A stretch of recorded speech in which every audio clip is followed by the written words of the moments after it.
है जो कि प्रत्यवर्ती धारा से कोरिलेट है। तो प्रत्यवर्ती धारा का वर्ग माध्य मूल मान जो हमारा, जिसे हम IRMS कहते हैं, IRMS का मतलब होता है रूट मीन स्क्वायर, ठीक है, वर्ग माध्य मूल मान जिसकी वैल्यू होती है 0.707 I0, ठीक है। यहाँ पर I0 जो है वो प्रत्यवर्ती धारा का शिखर मान माना जाता है, यानी अत्यधिक मान माना जा सकता है। तो यहाँ इसके आधार पर अगर मैं IRMS की बात करूं तो इसका फॉर्मूला हमारा होता है, किसी प्रत्यवर्ती धारा की पूरी एक साइकिल में धारा के वर्ग के औसत मान के वर्गमूल को हम प्रत्यवर्ती धारा का वर्ग माध्य मूल मान कहते हैं। तो धारा का वर्ग यानी आपका स्क्वायर, फिर औसत बार लगा दिया और उसका वर्गमूल, तो ये हमारा IRMS के इक्वल हो जाता है।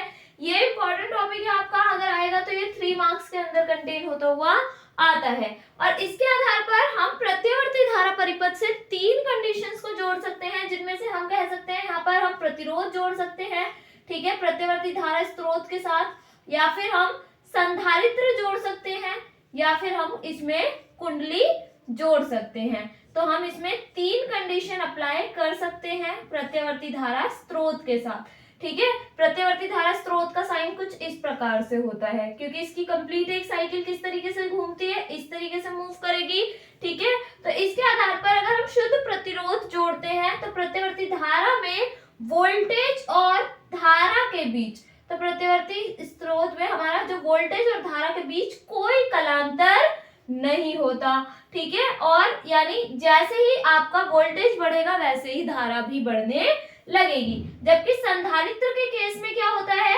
धारा अग्रगामी होती है वोल्टेज से, और कुंडली जब हम जोड़ देते हैं तो यहाँ पर वोल्टेज अग्रगामी हो जाता है धारा से, यानी वोल्टेज आगे होगा और धारा पीछे, ठीक है। तो जब ये हमारे अलग अलग कंडीशन सप्लाई होते हैं तो इस तरीके से काम करता है। और यदि ये तीनों एक साथ श्रेणी क्रम में जुड़ जाएं, ठीक है, तो ये बन जाता है LCR परिपथ, ठीक है। तो L यानी कुंडली, C संधारित्र और R शुद्ध आपका ओमीय प्रतिरोध। तो जब ये एक साथ जुड़ जाते हैं तो इस अवस्था में हम प्रतिबाधा, शक्ति गुणांक जिसको हम cos phi से रिप्रेजेंट करते हैं, और औसत शक्ति क्षय जिसको हम P के ऊपर बार यूज करते हुए निकालते हैं। तो इसकी डेरिवेशन आती है, ये आपका इंपॉर्टेंट टॉपिक है, अक्सर एग्जाम में देखने को मिलता है, तो 5 नंबर में देखने को मिल सकता है, और इन पर बेस्ड न्यूमेरिकल्स भी बनने की संभावना होती है। इस वाले कॉन्सेप्ट से बेस्ड न्यूमेरिकल्स बनने के चांसेस होते हैं।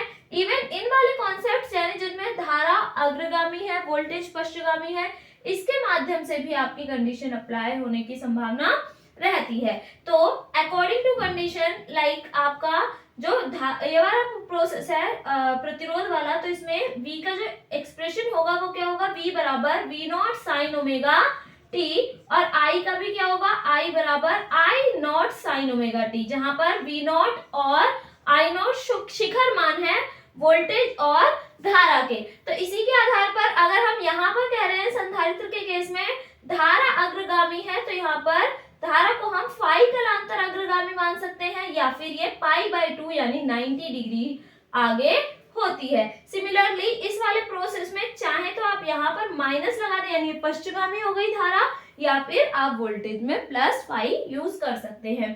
तो इस टाइप के क्वेश्चंस, इस टाइप के न्यूमेरिकल्स बनने की संभावना रहती है जब यहाँ पर दोनों एक्सप्रेशन दिए जाएंगे और आपसे कुछ क्वेश्चंस पूछ लिए जाएंगे, जैसे प्रतिबाधा, शक्ति गुणांक, इस प्रकार से, ठीक है। नेक्स्ट क्वेश्चन आपका अनुनादी परिपथ। अनुनादी परिपथ 2 प्रकार के हैं, आपका श्रेणी अनुनादी परिपथ और समांतर अनुनादी परिपथ।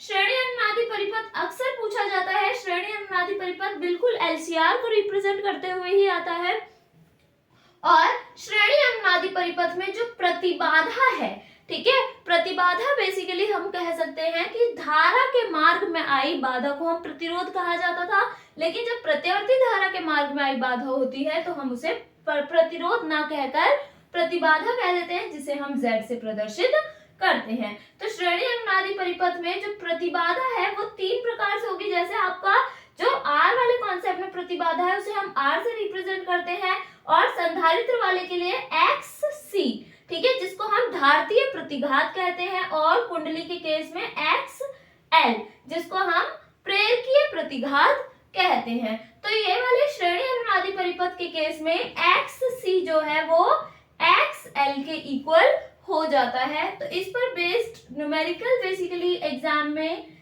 आया हुआ है, और कभी कभी एक थ्योरेटिकल क्वेश्चन भी पूछ लिया जाता है जो कि 3 मार्क्स के अंदर ही आएगा, ठीक है।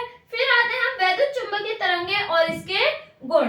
वैद्युत चुंबकीय तरंगे आपका ये वाले कॉन्सेप्ट में हमें बेसिकली इसके गुण, अभिलक्षण, विशेषता, इस तरीके के कॉन्सेप्ट बन सकते हैं। तो वैद्युत चुंबकीय तरंगे बेसिकली जब हम किसी विद्युत परिपथ में बहुत तेजी से आवृत्ति चेंज होती है तो जो ऊर्जा है वो कैसे निकलने लगती है, तरंगों के रूप में निकलने लगती है, जिन्हें हम विद्युत चुंबकीय तरंगे कहते हैं। इनके बहुत से गुण हैं, अक्सर क्वेश्चन में अगर पूछे जाते हैं तो 3 से 4 गुण इनके पूछ लिए जाते हैं, और ये क्वेश्चन भी आपका 3 नंबर का ही आता है, या इसके गुण जब आते हैं तो ये 2 नंबर ही कंटेन करते हुए आता है। 2, 3, 4 इस तरीके के इससे गुण पूछ लिए जाते हैं। तो इसमें सबसे पहली बात जो विद्युत चुंबकीय तरंगे या अनुप्रस्थ तरंगों को रिप्रेजेंट करती है, इनमें ऊष्मीय प्रभाव होता है। ये प्रकाश की चाल से सभी दिशाओं में संचरित होती हैं। इन्हें संचरित होने के लिए किसी माध्यम की कोई आवश्यकता नहीं होती। इस तरीके से इसके बहुत सारे कॉन्सेप्ट हैं। इवन एक आपका 1/√μ0 इस चाल से ये जो है वो चारों सभी दिशाओं में संचरित होती हैं, ठीक है, यानी प्रकाश की चाल से। अब नेक्स्ट आपका मैक्सवेल के समीकरण।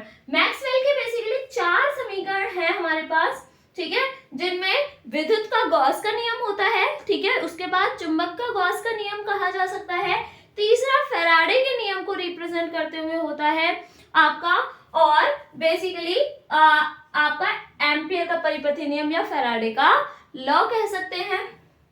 इस तरीके से इसके 4 कॉन्सेप्ट बनते हैं मैक्सवेल के समीकरण के, ठीक है, और आपका विद्युत चुंबकीय तरंगों से भी बेस्ड। तो यहाँ पर ये 4 कॉन्सेप्ट बनेंगे, और ये क्वेश्चन अक्सर एग्जाम में जहां देखने को मिला वो 3 नंबर का ही देखने को मिलता है। फिर विद्युत चुंबकीय स्पेक्ट्रम।